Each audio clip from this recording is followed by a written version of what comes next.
name.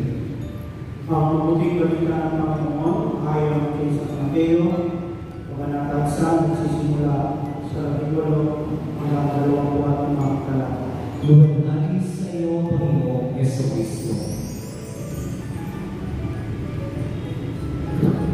Ganito ang pagkapanganak kay Jesucristo.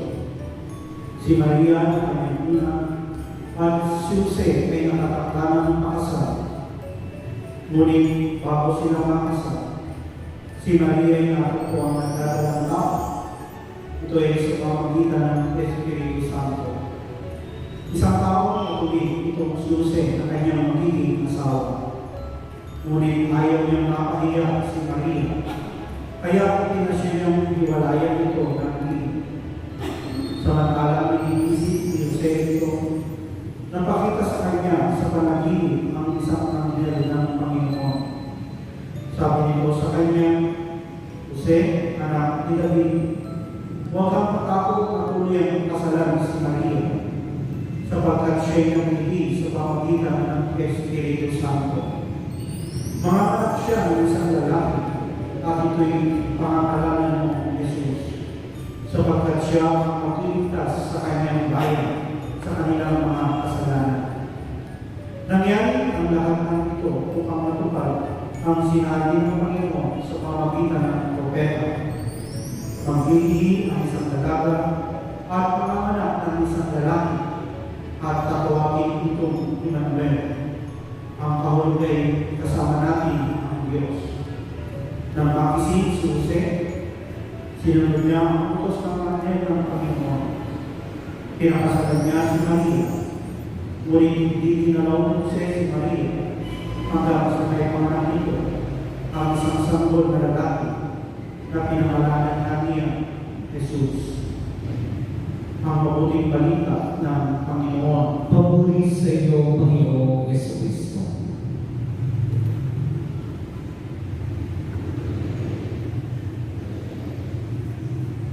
Lord, bless these unworthy priests about to preach, that I may preach with humility with the heart, not just with the lips, and come Holy Spirit to all people who listen, not just with ears, but to listen with their hearts. Come, Holy Spirit. In the name of the Father, the Son, and the Holy Spirit. Amen. Once again, good morning po, sisters and brothers. And today is our 5th Dominic Mass. Ang aking pong pumiliya ay papamagatan ko pong kindness in thought and action. Sapagkat yun po yung aking nakita sa pagdilay ko dito na sa katapuhan ni St. Joseph na napakalayo at kakaiba sa katapuhan natin bilang mga Christian. So, the gospel for today focus on St. Joseph, the husband of Mary and the foster father of Jesus. We will reflect on his virtue, which is his kindness in thought and action. At para po malinaw sa atin, bibigyan ko po kayo ng background sa mga sinasabi ng ating banal na Ebanghelyo. Sinabi po sa ating banal na Ebanghelyo na Mary was engaged to Joseph. At ayon sa Jewish culture, yung engagement, legally speaking, is already married. But technically, may dalawang pang bawal sa kanila bilang engaged. One, bawal pa silang magsiging. Second, bawal pa silang magsama sa isang bubong o bahay. Kaya, kung titingnan po natin, napaka-iba sa kultura natin mga Kristiyano. Kasi sa kultura natin mga Kristiyano, meron tayong tinatawag na kung sasabi rin natin live-in. Pero yung live-in, nagsasama, nagkakanak, pero hindi rin kasal. Joseph and Mary, engaged sila sa isa't isa, pero bawal sa kanila dahil nga po doon sa tradisyon ng Jewish culture na engaged ay hindi pwedeng magsiping at hindi pwedeng magsama sa isang bubong. Bahagi din po sa katuruan ng Jewish culture na kapag ang isang lalaki o babae ay hihiwalay sa kanyang ka-engage, kailangan pa rin yun na ipakita yung divorce. Kasi nga po, para maipakita sa mga tao na sila ay wala ng ugnayan sa isa't isa at totally naghiwalay ayon sa batas ng mga Hudyo. Pero sa atin nga po, bilang mga Kristiyano, meron tayong tinatawag na live-in. Yung live-in ay magsama sila habang panahon, magkaanak sila habang panahon, at dumating yung panahon na maghihiwalay sila, sasabihin nila sa isa't isa na hindi pala tayo bagay sa isa't isa. Then tendency, maghihiwalay. Pero ang effect, wala doon sa lalaki o babae. Ang epekto ay naandun sa batang iiwan nila o yung kanilang mga anak na magiging broken family sila. So, ganito po sa pangyayari ng sinasabi ng banal na Ebanghelyo about sa Jewish culture. Ngayon nalaman ni Saint Joseph yung pagbubuntis ni Maria. At sinabi ng banal na Ebanghelyo, nag-isip siya mabuti kung tuluyan ba niyang pakakasalan si Maria. So dahil masakit para kay Saint Joseph na malaman niya yung kanyang tagampan, malaman niya yung kanyang katipan, malaman yung kanyang ka-engage, hindi sila nagsasama, hindi sila nagsisipin, tapos mabubuntis. So masakit yun para kay Saint Joseph. Kaya Saint Joseph decided to divorce Mary quietly. So the word quietly reveals the kindness and thought of Saint Joseph. So, ang ibig sabihin po, kindness in thought and action is this. You think of the good of the other over yourself. So, iisip ka ng mga bagay na para sa ikabubuti ng iyong kapwa at ng hindi ng iyong sarili. At yun po yung ginawa ni Saint Joseph. Inisip niya ang bagay na makabubuti para kay Maria. Bakit po sinabi ng kindness nito si Joseph? Una, nalaman na po ni Saint Joseph na buntis si Mary. So, iisipin niya na ang ka-engage pala ay buntis na. So, pwede niyang ipahiya in public si Mary. So, ipapahiya, ipapaalam sa tao na si Mary ay buntis na. Pangalawa, ayon sa kultura ng mga Hudyo, ang isang babae na may ka-engage at malalaman na lamang ng kanyang katipan na buntis ang babae ay parurusahan ng kamatayan sa pamamagitan ng pagbato. Kaya kung si Saint Joseph ay hindi kind in thought and action, maaari niyang gawin ang mga bagay na ito. Pwede niyang ipahiya si Maria at pwede niyang isumbong sa authority si Maria upang parusahan ng kamatayan sa pamamagitan ng pagbato. But then, dahil ako si Saint Joseph was very kind in thought and action, he decided to divorce Mary quietly. So, bago niya ang plano ni Saint Joseph, kasi nga, sabi, nag-isip siya. At sa pag-iisip niya,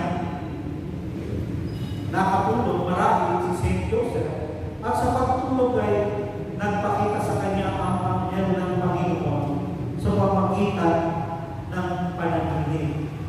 At doon, nalaman ni Saint Joseph, yung pagbubuntis pala ni Mary ay through the intervention of God. So malinaw kasi yung sinabi ng angel of God. Jose, tuluyan mo pakasalan si Maria sapagkat siya'y naglilihim at ang paglilihim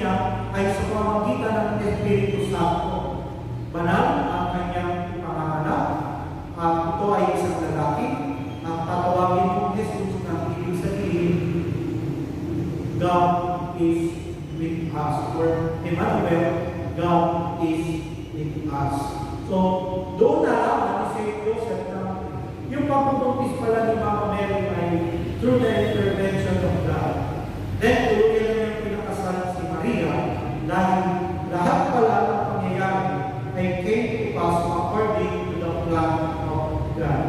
Because of his kindness and thought of Saint Joseph, pinakasalan niya ang tuluyan si Maria. So the message of this gospel, sisters and brothers, na makikita natin na importante pala sa buhay ng isang tao ang pag-iisip ng tama at ang pag-iisip ng maayos. So ibig sabihin, nag-iisip ka pala ng tama, nag-iisip ka pala ng maayos, you are very kind na para sa iyong kapwa. Una po kasi, ang pag-iisip daw po ay nag-distinguish between us human beings and the other creatures. Tayo ay human beings ay may isip. Pero yung mga hayop, wala. Meron lang po sa hayop ay instinct. So ang tao may isip para makagawa ng mabuti para sa kanyang kapwa. Second, we can think freely. In other words, walang tao na pwedeng magbawal sa iyo na mag-isip na kahit anong gusto mong isipin. So that is a proof that we think freely and uninterruptedly because of these two things about thinking importante na nasa isip lang, you are ready kind to other people. So, nag-iisip ka pala, dapat daw po pala, sa pag-iisip pala, nakikita na yung tama para sa ikabubuti ng iyong kapwa. Pero ang masakit na realidad sa buhay natin bilang mga Kristiyano, kung sinabi na ang hayop ay walang isip dahil instinct lang meron, minsan, aminin natin, ang ugali natin bilang mga Kristiyano ay meron pang ugali hayop.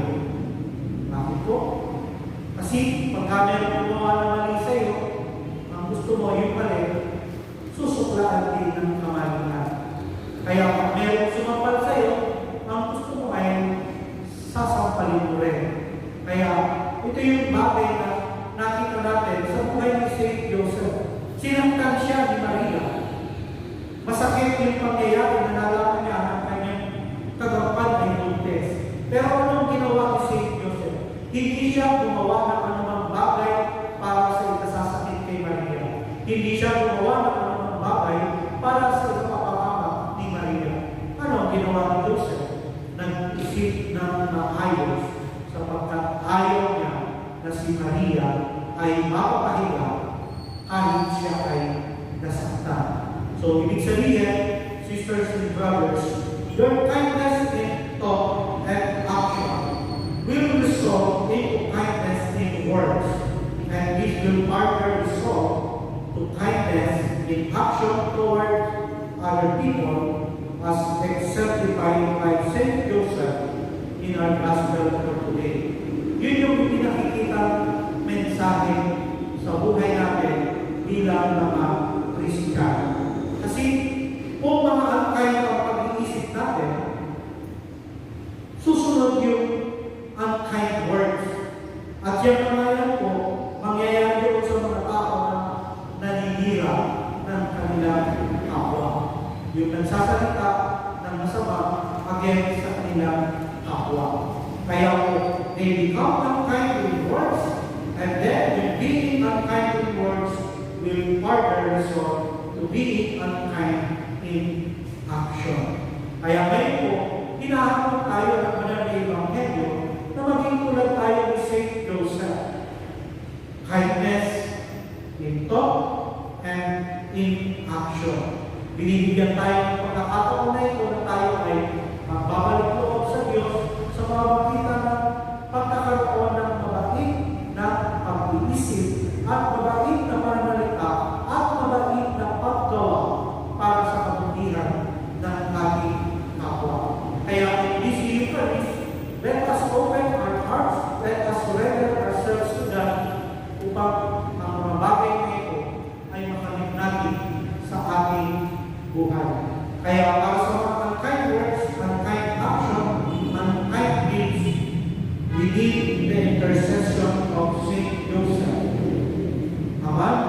very kind in thoughts, and therefore, even in his way of life. Kaya pinapaalalahanan tayo, kung nasaktan ka, kung meron tao ng gigis sa'yo, kung meron tao ang kaaway, malinaw ng halimbawa ng buhay ni San Jose ng isang kamalian ay hindi mo susukutan ng isang kamalian. Bagkus, susukuyan mo ng kabaitan sa salita at sa gawa. Sa ngalan ng Ama, ng Anak, at ng Espiritu Santo.